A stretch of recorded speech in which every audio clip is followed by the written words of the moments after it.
lies in wait amidst your dreams, where nothing is ever how it seems.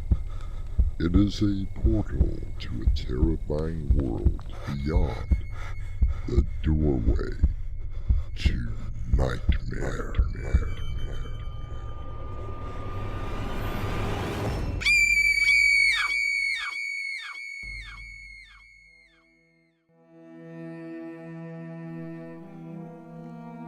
Come in.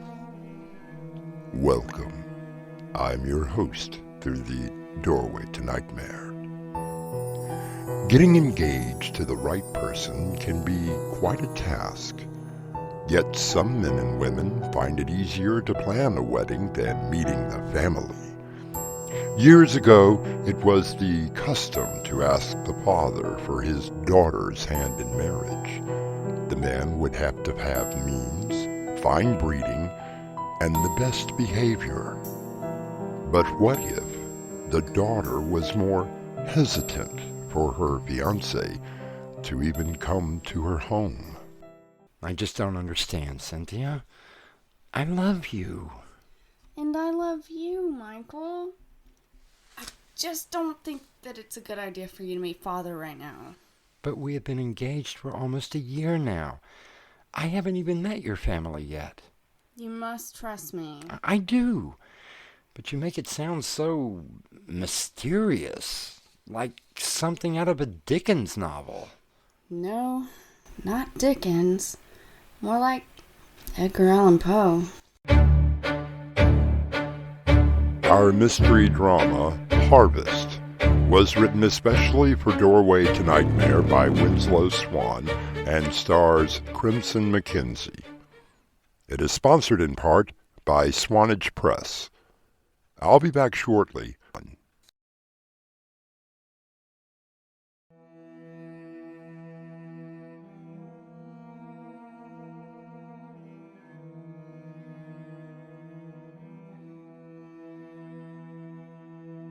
When two people fall in love, deeply, passionately, they profess that love in front of family and witnesses and begin that long journey known as marriage. It is a custom that was meant to be for life. So, help me to understand. Michael, dearest, I am trying. Well, not hard enough. I mean, don't you love me? With all of my heart and soul. I just don't want you to see Father right now. Oh, he's going to be a little surprised when we get married, isn't he? I mean, he is going to walk you down the aisle. Father has certain ideas about marriage. My parents were married for almost 62 years when my mother passed away. He just wants to make sure that you are the most suitable for me. Well, that's a bit archaic, don't you think? I was positive that you had a will of your own. I do. I really do. But Father has to be in just the right mood. Do you want to marry me? I really do. But you have to have my father's blessing. Otherwise... Otherwise what? Well, go on. Say it. The wedding will be off, and I will just be another suitor who didn't quite cut it. Is that it? I cannot change the will of my father. Well, then go against him. Tell him you have a mind and a will of your own. Or maybe we should just call it quits now and move on. Please don't say that, Michael. When I met you 2 years ago, I knew that you were the one. You captured my mind and my heart from our first meeting. Please, just let me talk to Father, and I'm sure that we can work it out. Well, you sound like you have already discussed the matter with him, and he has already made the decision. It's nothing like that. He can be very hard to talk to sometimes. Most of the time he just sits and listens. He can say more with just one look than an entire dictionary of words. All right, I give in. When do you think would be a good time for me to come over and meet the gentleman? Friday night. It will be a full moon, the harvest moon, and Father will be much calmer. Now, what does the moon have to do with his mood? There are some things about my family you don't need to know right now. Everything will come out on Friday. Okay. But you really mean Friday night? I promise.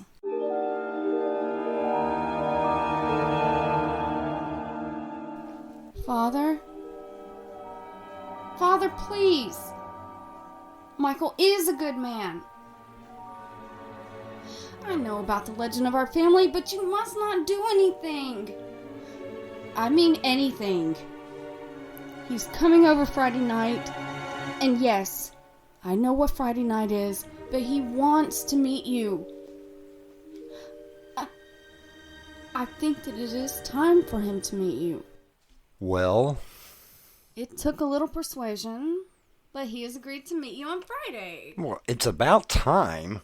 Please don't be like that. Oh, I'm sorry. I guess that now I am a little anxious. I don't know anything about your father, or your family for that matter. I don't even know what you do for a living. You always seem to steer the conversation away from that subject. I have my reasons. Yes, so you said. But don't you think that I should be told a little about your family before I meet your father? Please don't press me. You're right. I should tell you about my family. Finally, so let's hear it. Just don't ask anything more of me. I will tell you what I can, but there are some things that I cannot tell. Those will have to be conveyed by my father. You make it sound like something out of a Dickens novel. Oh, if only it were. More like Edgar Allan Poe. What? Edgar Allan... What do you mean? It's nothing. My family has a rather strange history.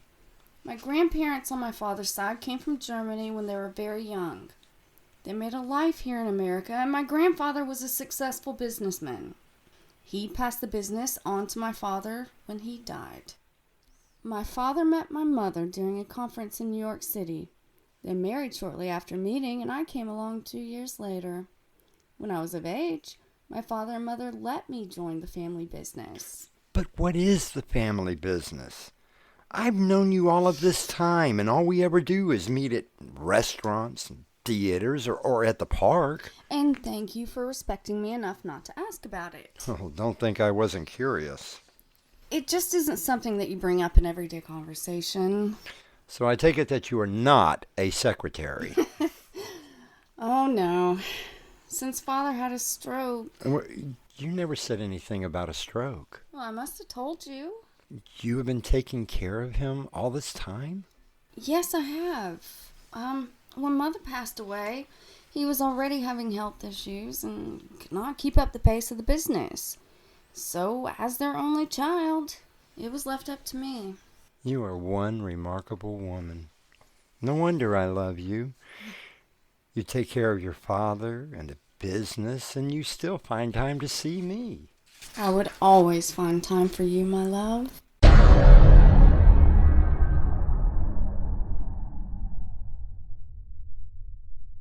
Father, you must understand.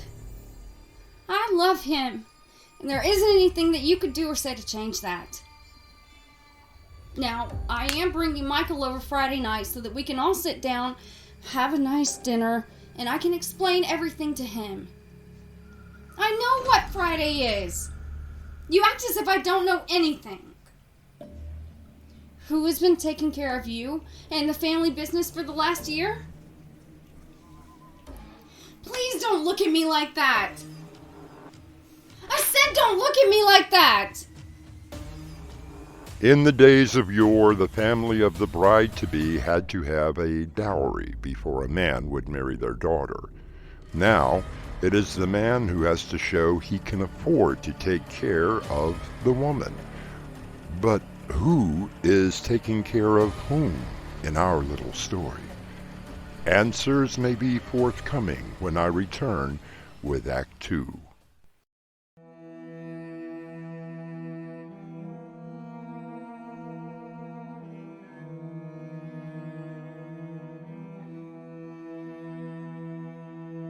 What we have is a man, Michael, who has been engaged to Cynthia for a year.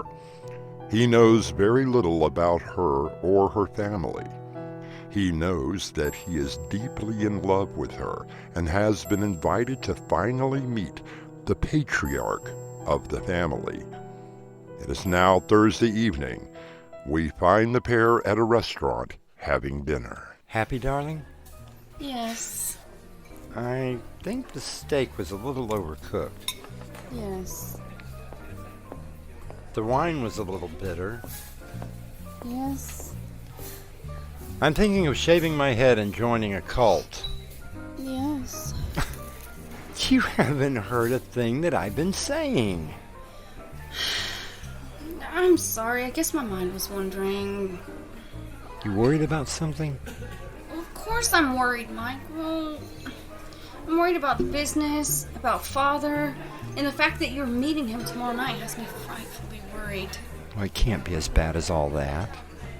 What's the old man going to do? You yourself said that he had a stroke. There isn't anything to be worried about.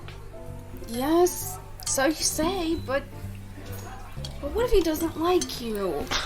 What's not to like? I'm handsome, fit, I dress well, I have a successful law firm. That isn't the point. Well, then what is the point? Look, you keep dancing around the real issue here. What is it about your father that you don't want me to know? Nothing! I'm sorry I raised my voice. I want tomorrow night to go off without a hitch. You would be surprised at what my father might not like about you. Name one thing. See? You can't. I'm perfect. Yes, you truly are. And I love you dearly. But you are still worried. Tell me, what sort of business is your family in? Well, it is really very specialized. Think of it as an import-export business. We get certain things for certain clients and deliver them. Yes, but what sort of things? That depends upon the client. There you go. Being evasive again. Michael, I'm really not trying to be. I really am not. Look, my grandfather started this when he moved here from Germany. He did the same thing back in the old country and found that there was a market here. Huh, it must have been quite lucrative. Oh, it was. Only now it's up to me. Things have been pretty tight since Father had a stroke. I'm still able to supply some of my clients, but not nearly as much as I should. The law of supply and demand. But you still haven't told me what you supply. Tomorrow night, my love. Everything will be answered.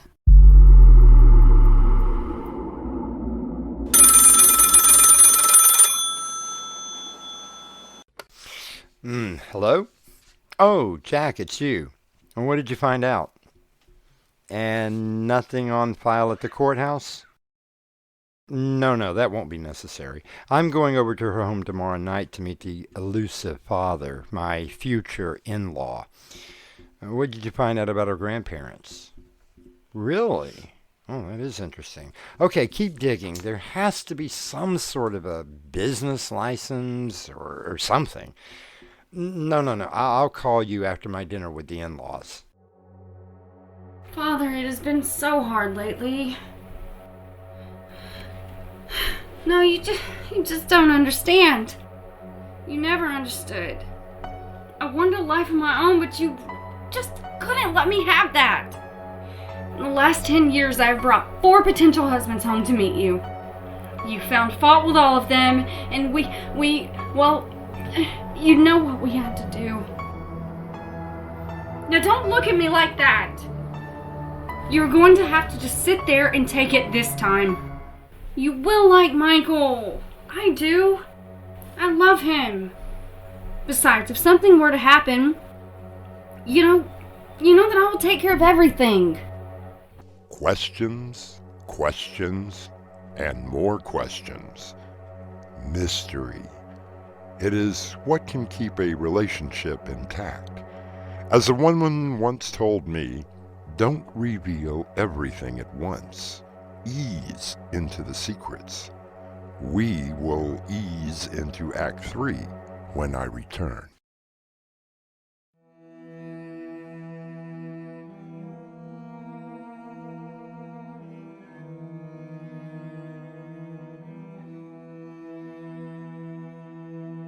When we left Cynthia, she seemed to be having a rather one-sided conversation with her father. Michael was having a conversation with someone named Jack, presumably a private detective of some sort.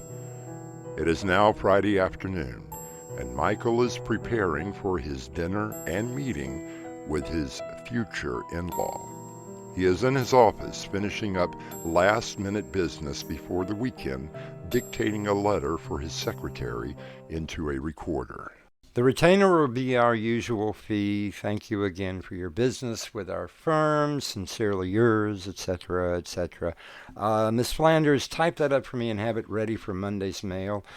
Also, see if you can find the file on the Martin case. I think I have misplaced it.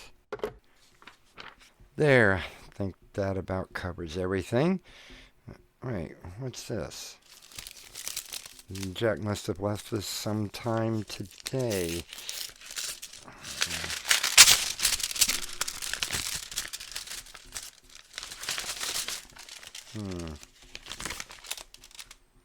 Thought you might find this useful. Good luck with your dinner. No. This can't be.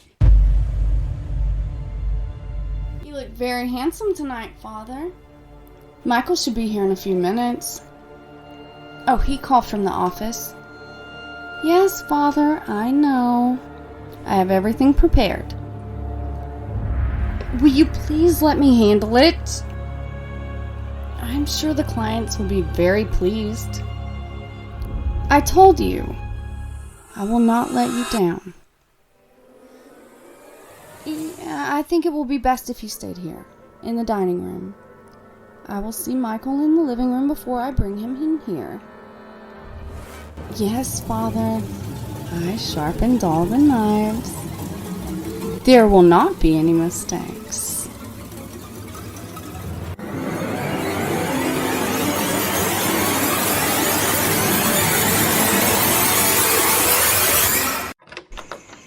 Good evening, Cynthia.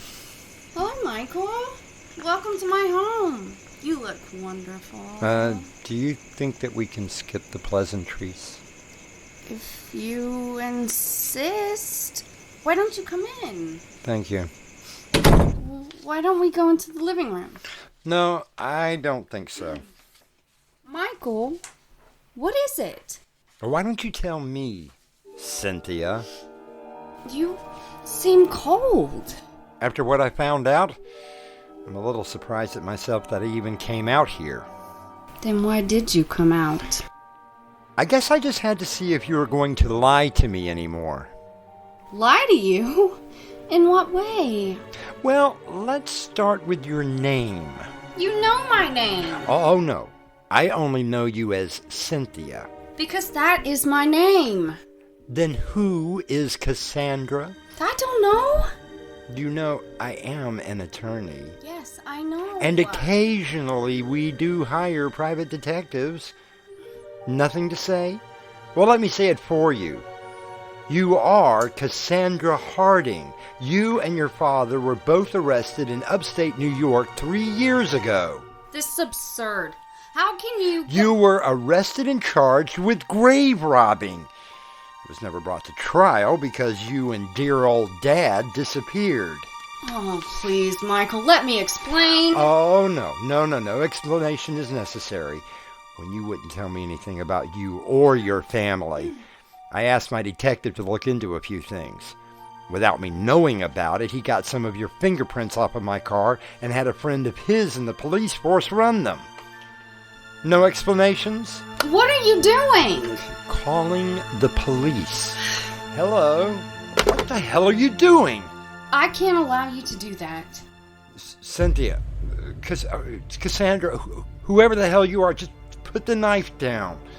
Not until you meet my father and you have heard me out. For God's sake, Cynthia, grave robbing? It isn't what you think! Then tell me! Walk into the dining room. I want you to meet Father. Oh my God. You see? You see why I cannot allow you to call the police? This is your father? I had to keep the business going. And I'm sure that Daddy would not have minded. Cynthia, he's dead. He must have been dead for Not quite a year. You see, Michael, our clients want certain specialty cuts of meat. In New York, we had an endless supply from certain distributors. We only dug up what we had to when supplies ran low.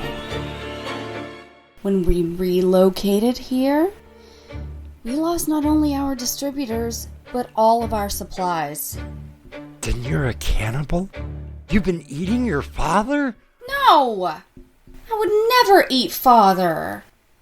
I only supply a tiny percentage of what you may call the most affluent, with an exotic delicacy of meats that they desire.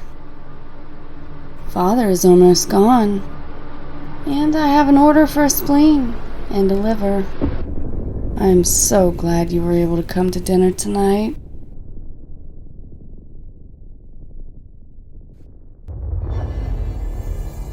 Sometimes a little mystery can be healthy for a relationship. Other times, complete honesty can be murder. For Michael, finding out the truth was the death of him. I'll be back shortly. If you are looking for a moral in tonight's play, I suppose it would be careful with whom you fall in love with. Our cast included Crimson McKenzie and Winslow Swan. The entire production was under the direction of Winslow Swan. And now, a preview of our next tale. I'm telling you, I'm the one that is supposed to be here, not you. Now, just a minute. This is my home, do you understand? My wife and I just signed the mortgage yesterday, and as you can see, we have a lot of unpacking to do. I don't know what to tell you. I was assigned this address, and once I'm here, well, I can't leave. What kind of a nut are you? A tough one to crack. Oh, I'm sorry. But there is no choice in this matter. The head office had given me orders. I am now the resident ghost.